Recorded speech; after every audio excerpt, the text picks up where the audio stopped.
नमस्कार दोस्तों। आज डेट है 17 जुलाई। स्वागत है आपका द हिंदू के एडिटोरियल डिस्कशन में। ये डिस्कशन हम हिंदी में करते हैं। इसका पीडीएफ भी आपको पूरा टोटल हिंदी में मिल जाएगा। इसके लिए हमारा टेलीग्राम चैनल बुद्धा आईएएस को आप ज्वाइन कर लें। देखते हैं आज कौन कौन सा न्यूज़ है। आज हम 3 आर्टिकल डिस्कस करेंगे। पहला जो आर्टिकल है वो है कि सिस्मोटोग्राफ्स के रिलेटेड, मतलब कि सिनेमा की जो कास्टिंग होती है, सेंसर बोर्ड होता है, उसके लिए एक सरकार के द्वारा कुछ ड्राफ्ट लाया गया है, उससे रिलेटेड बात करेंगे। ठीक है। दूसरा जो डिस्कशन है वो संघवाद से रिलेटेड है और तीसरा है मध्यस्थता से रिलेटेड। ठीक है, दोनों के बीच मीडिएटर के लेके। ओके, तो पहला आर्टिकल डिस्कस करते हैं। पहला आर्टिकल को आप सिस्मोग्राफ अधिनियम में संशोधन, ठीक है, इसको आप जीएस पेपर 2 के गवर्नेंस से आप इसको लिंक कर सकते हो, शासन से। इसमें प्रावधान क्या है? प्रावधान ये है, संदर्भ ये है कि गवर्नमेंट के द्वारा एक ड्राफ्ट लाया जा रहा है जिसको बताया जाता है सिस्मोग्राफ अधिनियम 2021। अभी आपने हाल ही में देखा होगा, 1 या 2 महीना पहले सरकार ने ओटीटी प्लेटफॉर्म, ठीक है, ओटीटी प्लेटफॉर्म के लिए भी कानून लाया था। ये कानून क्या था कि ओटीटी प्लेटफॉर्म जो है वो केंद्रीय सेंसर बोर्ड जो है, ठीक है, उसके दायरे से बाहर आते हैं ये ओटीटी प्लेटफॉर्म। तो इनके दायरे में बनाने के लिए फ्रेमवर्क बनाया गया था। ये ओटीटी प्लेटफॉर्म होता है, जैसे आप अमेजॉन प्राइम देख लीजिएगा, हॉटस्टार वीआईपी देख लीजिएगा, नेटफ्लिक्स, ये सारे ओटीटी प्लेटफॉर्म है। उसी तरह से आप से सिनेमा, मतलब कि बॉलीवुड के जो मूवी होते हैं, ठीक है, हिंदी जो मूवी होते हैं, मूवी जो होते हैं, उनसे रिलेटेड यहाँ पे सरकार के द्वारा प्रोविज़न लाया गया था। इसमें क्या किया गया है? पहला प्रावधान ये किया गया है कि आयु आधारित प्रमाण पत्र दिया जाएगा। इसको आपको 3 आयु में बांटना पड़ेगा। पहला आयु यू, दूसरा आयु आपका रहेगा यूए और तीसरा रहेगा ए। इसे एडल्ट को करते हैं। यूए एक ये होता है कि जो बच्चे होते हैं, इसमें क्या है यूए, जिसमें आप कोई भी बच्चा अपने फैमिली के साथ देखेगा, ठीक है, पेरेंट्स का रहना जरूरी है। एक होता है यू, इसमें बच्चे खुद भी देख सकते हैं, लेकिन ए एडल्ट के कैटेगरी में आता है। ये बच्चे नहीं देख सकते, 18 साल से 16 या 18 साल से ज़्यादा के बच्चे नहीं देख सकते। लेकिन इसमें एक तरीके से और विभाजित किया गया है। यू ए जो यू ए है, जिसमें बच्चे अपने फैमिली के साथ देख सकते हैं, उसमें भी कैटेगरी किया गया है।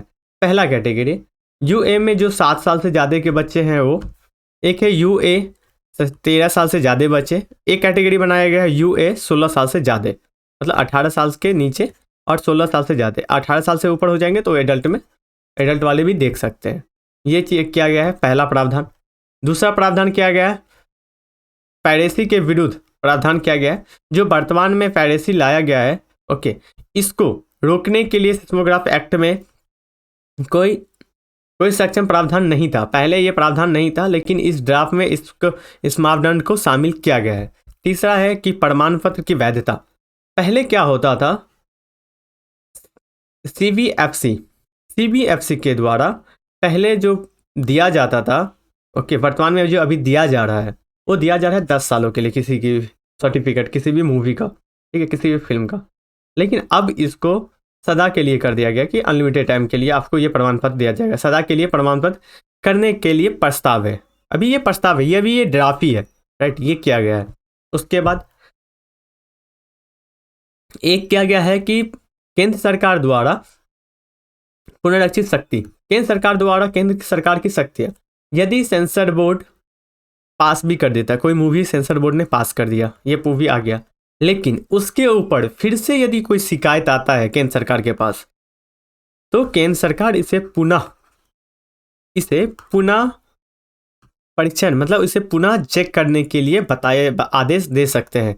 ये केंद्र सरकार का अधिकार के दायरे में कर दिया गया है कि इसमें प्रावधान ये किया गया है, यदि सेंसर बोर्ड किसी भी मूवी को या किसी भी पिक्चर को यदि पास कर देते हैं, फिर भी यदि उसके ऊपर कोई कंप्लेन आता है, कुछ शिकायतें आती है, तो इसके शिकायतों को दूर करने के लिए इसको फिल्म को, प्रमाणित जो फिल्म है उस पर पुनः विचार, जैसे आपने देखा था कि सुप्रीम कोर्ट ने कोई फैसला दे दिया, उस पर पुनर्याचिका करने का प्रावधान है।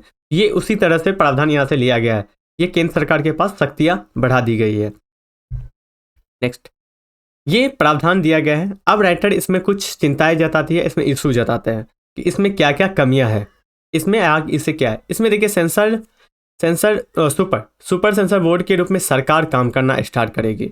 एक पहले होता था सेंसर बोर्ड, वो यदि किसी पिक्चर को पास कर दिया, ठीक है, तो उसके खिलाफ, उसके विरुद्ध में कोई शक्तियाँ नहीं आ सकती। लेकिन लेकिन अब क्या है कि हमने अभी चर्चा किया है, यदि केंद्र सरकार चाहे तो पुनः परीक्षण करने के लिए इनको बता सकते हैं कि आप पुनः चेक करिए इसको, ठीक है।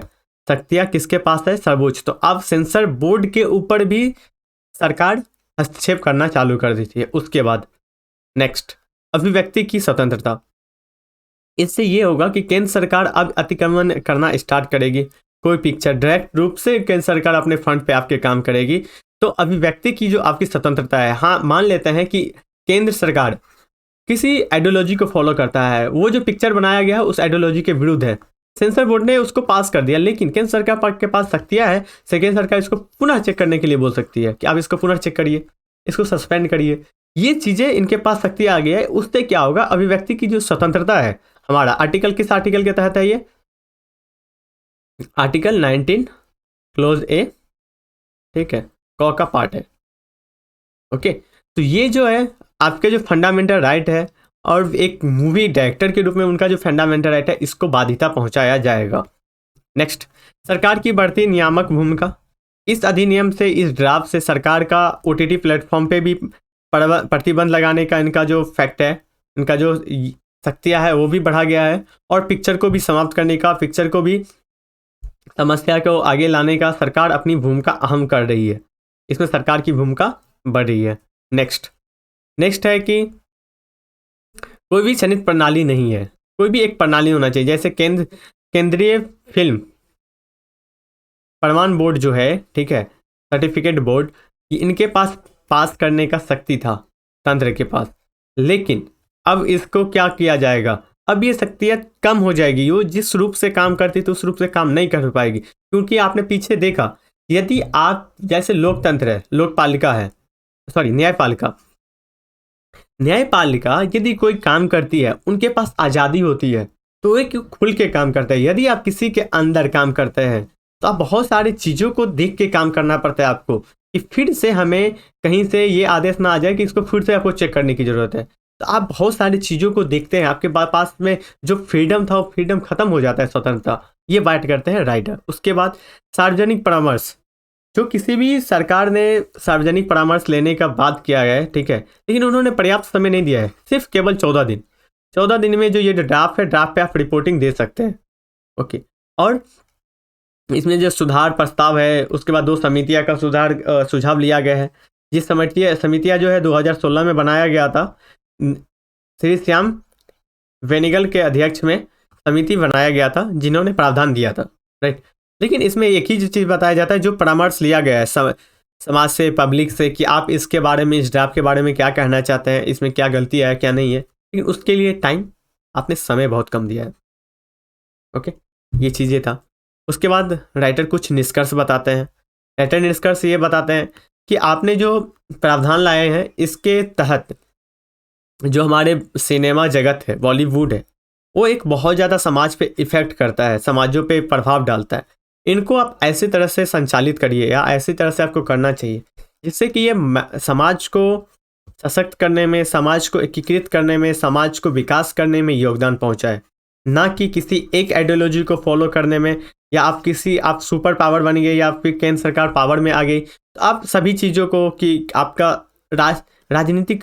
राजनीतिक परिप्रेक्ष्य या वोट बैंक की राजनीति आपको नहीं रहना चाहिए इससे संबंधित। ओके, ये चीज़ें थी। तो हमने पूरा डिस्कस किया कि ड्राफ्ट जो आया है नया सिस्मोग्राफी में, तो इसमें क्या क्या प्रावधान है, क्या क्या चुनौतियाँ है। नेक्स्ट देखते हैं कौन सा आर्टिकल है। नेक्स्ट जो आर्टिकल है वैसे संघवाद से रिलेटेड, ये न्यायपालिका से नहीं होगा, ये जीएस पेपर 2 का पॉलिटी से रिलेटेड होगा, राज्य व्यवस्था से। संघवाद, फेडरल सिस्टम। देखते हैं संघवाद क्या है, उससे पहले संदर्भ देख लेते हैं। संदर्भ क्या है? संदर्भ ये है कि तमिलनाडु के सरकार ने अभी एक तो संघवाद के जो सिद्धांत है उनको पुनः प्रस्तावित किया है, और बताया है कि राजकोषीय जो वृद्धि है उसको केंद्रीकृत किया जा रहा है। मतलब वो जो है ना, केंद्रीकृत ज़्यादा से ज़्यादा हो रही है। संघवाद के मतलब क्या होता है? आपने सुना है संघवाद वर्ड? मीनिंग क्या होता है? मैं बात देखिए, मीनिंग क्या होता है संघवाद मतलब क्या है कि एक राज्य होगा, ठीक है, एक केंद्र होगा, इसके बीच में बहुत सारे छोटे छोटे राज होंगे, इनका शक्ति का बंटवारा होगा अलग अलग। आपने देखा होगा 7वें अनुसूची के तहत राज सूची, संवर्ती सूची और केंद्र सूची, तीनों को अलग अलग बांटा गया है। तो तीनों को अलग अलग प्रावधान दिया गया है, तीनों को अलग अलग शक्तियां दिया गया। ये है संघवाद। लेकिन यदि आप केंद्र के पास ज़्यादा शक्तियां चली जाएगी तो क्या संघवाद इफेक्टिव रूप से काम कर पाएगा? नहीं। वही ये इशू कर रहे हैं, यहाँ पे बता रहे हैं कि केंद्रीकृत किया जा रहा है पावर को, लेकिन आप यहाँ पे इंडिया में विकेंद्रीकरण का प्रावधान आया था कि आप नीचे तक ले जाए। केंद्र के ये केंद्र है, उसके बाद राज्य में, राज्य के बाद स्थानीय स्तर पे, इस स्तर पे आपको ले जाने की जरूरत है, तो विकेंद्रीकरण होती है। आप गांधी जी का एक स्टेटमेंट है, यदि आपको इंडिया का या विकास करना है तो आपकी विकेंद्रीकरण की राजनीति आपको करनी पड़ेगी, विकेंद्रीकरण की पॉलिसी लाना पड़ेगा, जिससे कि आप जो ये नीचे से आपके पीछे, जब जो सबसे लाइन में पीछे है उन तक आप विकास को पहुंचा सके। राइट। उसमें संघवाद के कुछ इशू आ रहे हैं। इशू क्या क्या है? देखिए, गठबंधन का जो सरकार है, गठबंधन की जो राजनीति होती है, उसे क्या होता है, केंद्रीकरण पर राजकोषीय प्रशासन में केंद्रीकरण बढ़ते जा रहा है। जैसे जिस तरह से आप देख सकते हो, आधार क्या है? ऑल ओवर इंडिया में एक है, पूरे इंडिया में आधार एक ही है ना, एक ही जगह आपको बनाना है। केंद्रीकरण हुआ, कोई राज्य में तो आपकी बनाने की जरूरत नहीं है। उसके जीएसटी ले लीजिए, पूरा इंडिया में एक जैसा जीएसटी रहेगा। हमने बता रहे हैं कि अच्छा है, लेकिन ये तो संघवाद की एक चुनौती है ना। आपने राज्य को क्या किया? राज्य से तो शक्ति छीन ली ना आपने, टैक्स लगाने का, कर लगाने का शक्ति छीन लिया। ऐसे जिस तरह से पहले अंग्रेज के द्वारा ये किया जाता है, या फिर अंग्रेजों के द्वारा ये नियम लाया जाएगा कि आपके जो केंद्रीय है, ठीक है, वित्तीय स्थिति हम अपने पास रखेंगे, दीवानी, और जो फौजीदारी और ये जो होते हैं सेना को खर्चा आपको देना पड़ेगा। समझिए, टैक्स आप उस लेंगे और सेना का खर्चा भी हम ही उठाएंगे। ऐसे क्यों? ये चीज़ है। तो सरकार क्या करी है, राज्य सरकार से आपने तो जीएसटी और कर लेने का सुविधा ही खत्म कर दिया। मनरेगा स्कीम क्या है? केंद्रीकृत तो है। पूरे पैन ओवर इंडिया में एक ही चीज़ है, यही चीज़ होती है। और बताया जाता है कि चुनावी जो वैविधता है उस संघवाद को और खतरे में लाता है। देखिए, चुनाव में क्या होता है, चुनावी जो राजनीति होती है, ठीक है, आकस्मिक रूप से वास्तविक संघवाद के लिए राजनीति में जो सहमति बनी होती है उसमें बाधाएं उत्पन्न होती है। जैसे राज्यपाल सबसे ज़्यादा इशू में आ रहे हैं। केंद्रीय एजेंसियां के रूप में आते हैं सीबीआई, ओके। उसके बाद आते हैं जो फोर्स होते हैं, सीआरपीएफ, ये जो छोटे छोटे फोर्स होते हैं, जो हमारे स्थानीय अर्धसैनिक बल, ये भी आते हैं चुनौतियां में कि इनका जो केंद्र सरकार के द्वारा जो इस्तेमाल किया जाता है वो अपने हितों में किया जाता है। जो आपने हाल ही में देखा होगा, पश्चिम बंगाल में ये मुद्दे आ रहे हैं। ये अभी राज्यपाल से संबंधित मुद्दा पश्चिम बंगाल में आ रहा है, राज्यपाल से संबंधित मुद्दा, एलजी से संबंधित मुद्दा आपको दिल्ली में देखने के लिए मिलेगा। तो ये सारी चीज़ें क्या है, एक चुनावी व्यवहार क्या ही तो है कारण। उसके बाद राष्ट्रवाद का आड़ में आता संघवाद का चिन्ह, राष्ट्रवाद क्या होता है? एक राष्ट्र एक सोच होनी चाहिए, एक राष्ट्र एक नीति होनी चाहिए, यही होती है राष्ट्रवाद। अभी जो ये राइटर बता रहे हैं कि केंद्र सरकार राष्ट्रवाद को विकास दे रही है, केंद्र सरकार राष्ट्रवाद को बढ़ावा दे रही है। जब राष्ट्रवाद बढ़ती है तो उसके हिडन मतलब पीछे छूट जाता है संघवाद। जब राष्ट्रवाद हावी होना चालू होता है तो संघवाद पीछे रह जाता है। जिस तरह से आप देख सकते हो, उदाहरण के लिए, एक राष्ट्र एक बाजार, एक राष्ट्र one nation one ration card, देखा आपने? बातें चल रही है वन नेशन वन इलेक्शन, ये सारी चीजें क्या है, एक साथ आपको होगा। तो हम एक राष्ट्रवाद केंद्रीकृत योजना की तरफ जा रहे कि नहीं जा रहे? इसमें आप मान लीजिए कि विकास, एक राज्य एक राशन कार्ड, इसमें क्या हुआ, एक तरह का प्रावधान बन जाएगा, कहीं से भी आप उठाइए तो कंफ्लिक्ट तो होगा ही ना। जो संघवाद की नीति थी, जो संघवाद है कि शक्तियों को बांटना, शक्तियों का परफेक्ट करना, वो तो खत्म हो गया, वो तो छीन हो गया यहाँ पे। नेक्स्ट, अगला है, संघवाद को गलत तरीके से संदर्भित किया जाता है अभी के टाइम में, वर्तमान में। राष्ट्रवाद को अभी क्षेत्रवाद से जोड़ दिया गया है कि संघवाद जो है वो क्षेत्रवाद हो गया है। नहीं सर, नहीं, ऐसा नहीं है। संघवाद एक अलग है, जो हमारे इंडिया में और जो संविधान बनाते समय हमने एक फेडरल सिस्टम संघवाद को एडॉप्ट किया था। संघवाद इसलिए अडॉप्ट किया था कि हम हमारे जो है विकास ज़्यादा से ज़्यादा हो सके, हम दो तरह से नीति बना के काम कर सके। केंद्रीकृत नहीं किया जाए कि कोई सुपर पावर ना बन के रहे। ओके, पावर केंद्रीकृत ना हो, पावर डिवाइड होना चाहिए। लेकिन अभी के टाइम में क्या गया है, एक क्षेत्रवाद जो निगेटिव सेंस में आता है, क्षेत्रवाद वर्ड, ठीक है, ये क्षेत्रवाद है। नहीं नहीं, क्षेत्रीय पार्टी, आपने देखा होगा कि चुनाव भी होता है तो ये बता दिया जाता है ये क्षेत्रीय पार्टी है। नहीं सर नहीं, वो राष्ट्रीय पार्टी है, उस राज्य के है। ओके, उस राज्य के संदर्भ में, उस राज्य के विकास में वो पार्टी आ रही है, तो उससे संबंधित है। लेकिन इसको ये जोड़ के दे दिया जाता है अभी के टाइम में। नेक्स्ट, राज्य स्तर पे केंद्रीकरण। राज्य के जो स्तर है, ठीक है, राष्ट्र के जो स्तर है उसमें केंद्रीकृत किया जाता है, ठीक है। साथ ही अधिकांश क्षेत्रीय दल क्या करते हैं, अपने अपने जो सिद्धांत होते हैं अपने लोभ के लिए, मतलब आप बता सकते हो कि अपनी सत्ता की लालच के लिए वो चीज़ें छोड़ देते हैं, केंद्रीकृत जो होती है प्रणाली उसमें शामिल हो जाते हैं।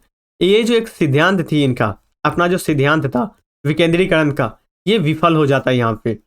ये एक, मान लेते हैं कोई केंद्रीय पार्टी है, ठीक है, उसके साथ कोई क्षेत्रीय पार्टी गठबंधन करके, हमने पहले ही पॉइंट में किया था, गठबंधन करके सरकार बना ली। क्या लगता है आपको, अब जो यहाँ पे नीति बनेगी केंद्रीकृत नीति होगी, यहाँ पे केंद्रीकृत प्रभाव होगा। मान लेते हैं कि संघवाद के खिलाफ यदि कोई चीज़ होता है तो क्या ये पार्टी केंद्र के सरकार मिलके, केंद्र के साथ सरकार मिलके राज्य में काम करिए तो क्या ये खिलाफ बात करेगी? नहीं करेगी। ओके, ये चीज़ें राइटर के द्वारा यहाँ पे कहा जाता है। उसके बाद अन्य राज्यों के लिए संघीय मुद्दे पर राज्यों की चुप्पी। अन्य राज्यों के साथ जो इशू, मैंने क्या चर्चा किया, अन्य राज्यों में जो इशू आ रहा है, राइट, उसके एक साथ आके सभी राज्य उस मुद्दे पे, जो संघीय मुद्दा है, उस पे आके स्टेटमेंट नहीं दे रहे हैं, चुपचाप नहीं दे रहे हैं। जैसे आप देख लीजिए जम्मू कश्मीर का अभी जो स्थिति है, ओके। उसके बाद दिल्ली राष्ट्रीय राजधानी क्षेत्र का जो संशोधन अधिनियम आया है 2021, वो ये सारे बताते हैं कि ये संघवाद के खिलाफ है, संघवाद को प्रभावित करता है। यहाँ पे दिल्ली में क्या है, दिल्ली में क्या किया गया है कि आप संघवाद के खिलाफ जाके काम कर रहे हैं। ओके, आप अपने जो शक्तियाँ है, केंद्र जो चुनी हुई सरकार है उसके शक्तियाँ को कम करके केंद्र अपने हाथ में शक्तियाँ ज़्यादा ले रही है। आप केंद्र के राज्यपाल या एलजी वो शक्तियाँ का निर्वहन करेंगे तो शक्ति कहाँ जा रहे हैं, केंद्र की तरफ ना, केंद्रीकृत हो रहे हैं ना। ओके, नेक्स्ट है कि राज्यों के बीच, एक मिनट, नेक्स्ट है कि राज्यों के बीच विचलन। आप देखेंगे कि राज्य में, ठीक है, इंडिया में एक गैप बनते जा रहा है, अमीर राज्य और गरीब राज्य का दो गुट बन गया है, दो रूप में। आप देखोगे दक्षिणी और पश्चिमी, जैसे आप दक्षिण का मतलब साउथ इंडिया का जो राज्य देखेंगे और उत्तरी और पश्चिमी जो पूर्वी राज्य देखेंगे, उनके बीच में गैप बन गया। गैप बनने के बीच में जो ये जो संघवाद वाला मुद्दा है वो पीछे चला जाता है, वो सामने नहीं आते। ओके, ये समस्या यहाँ पे बनी हुई है। ओके, नेक्स्ट चीज, वित्तीय संघवाद को कमजोर पड़ता है। आपने देखा होगा कि महामारी के कारण केंद्र या राज्य के पास राजस्व की कमी हो गई है, लेकिन जो भी जीएसटी जाता है केंद्र के पास, जीएसटी जाता है केंद्र के पास, जीएसटी का पूरा जो उनकी बिल है, जो इनके हिस्सेदारी में है राज्य के, वो केंद्र के द्वारा टाइम टू टाइम नहीं दिया जाता है। नहीं देने के कारण क्या हो रहा है, राज्य तो कमजोर हो रहा है ना, केंद्रीय संघवाद और वित्तीय संघवाद जो है कमजोर पड़ रहा है। आप एक राज्य को जब तक उनके पास शक्तियाँ नहीं देंगे, जब तक उनके पास फंड नहीं रहेगी, तो राज्य काम क्या करेंगे। इससे क्या होगा कि आपके पास शक्तियाँ है, आपके पास फंड है, क्या बताया जाता है, जिसके पास शक्ति है उसी के पास शासन है। तो वही चीज़ का यहाँ पे बात किया जाता है। तो ये सारे मुद्दे थे, इसको जो पॉइंट राइटर के द्वारा बताया जाता है कि हाँ, यहाँ अभी संघवाद से रिलेटेड मुद्दे हैं। यदि आपको मेंस का आंसर राइटिंग करते समय लिखना है, आंसर लिखना है, तो ये इशू आप बता सकते हैं कि एक पहला मुद्दा ये है, 5-6 मुद्दे हैं जो हमने चर्चा किया। अब निष्कर्ष में ये बताया जाता है कि संघवाद को अब एक साथ मिलकर करने की ज़रूरत है और संघवाद जरूरी है, जो आपकी राजनीतिक सहमति बनाना, ठीक है, एक पर्याप्त कारण हो सकता है। आपको क्या करना चाहिए, संघवाद को, जो हमारा संघवाद है, इनको बढ़ावा दीजिए जिससे कि विकास की गति बढ़ सके। यदि आप राज्य भी अपना कोशिश करेगा और केंद्र भी कोशिश करना पड़ेगा, अब बताइए कि केंद्र के अंदर ही तो राज्य आते हैं, ये तो नहीं है कि राज्य के अंदर केंद्र आते हैं। तो केंद्र राज्य यदि डेवलप होगा तो केंद्र ऑटोमेटिक है कि केंद्र भारत ही डेवलप होगा ना, यही बात क्या जाता है। तो आज हमने देखा कि संघवाद से संबंधित क्या क्या इशू है, क्या क्या मुद्दे हैं, इसमें इस एडिटोरियल में हमने देखा। अब नेक्स्ट आर्टिकल देखते हैं, कौन सा आर्टिकल ये है, मध्यस्थता से रिलेटेड, मतलब मेडिटेशन, मध्यस्थता से रिलेटेड है, राइट। ये जीएस पेपर के 2 से आप कर सकते हैं, लिंक कर सकते हैं। इसमें परफेक्ट क्या है, संदर्भ क्या है, संदर्भ ये है कि एक तीसरी पक्ष जो स्वतंत्र रूप से दो पक्षों के बीच में कोई भी मुद्दा है या विवाद है, उस विवाद के समाधान के लिए पहुंचते हैं। ओके, यह एक वैकल्पिक विवाद निपटारा तंत्र है जिसका उद्देश्य न्यायपालिका, ठीक है, न्यायालय से बाहर ही काम करने के लिए है। न्यायालय तो काम करती है, लेकिन आप न्यायालय से बाहर काम करिए। उदाहरण के लिए आप दे सकते हैं, जब आप पंचायती राज में जाएंगे तो सरपंच का जो पद होता है वो इसी के निपटारे के लिए होता है कि आप निष्पक्ष रूप से थर्ड पार्टी के बीच, दोनों पार्टी के बीच विवाद को कम किया जाए, कि ज़्यादा से ज़्यादा मामला यदि सॉर्ट आउट करने वाला है तो आप स्थानीय स्तर पे उसको निपट ले, वो मामला कहाँ पे नहीं जाए, न्यायालय में ना जाए, न्यायालय से बाहर ही काम हो सके।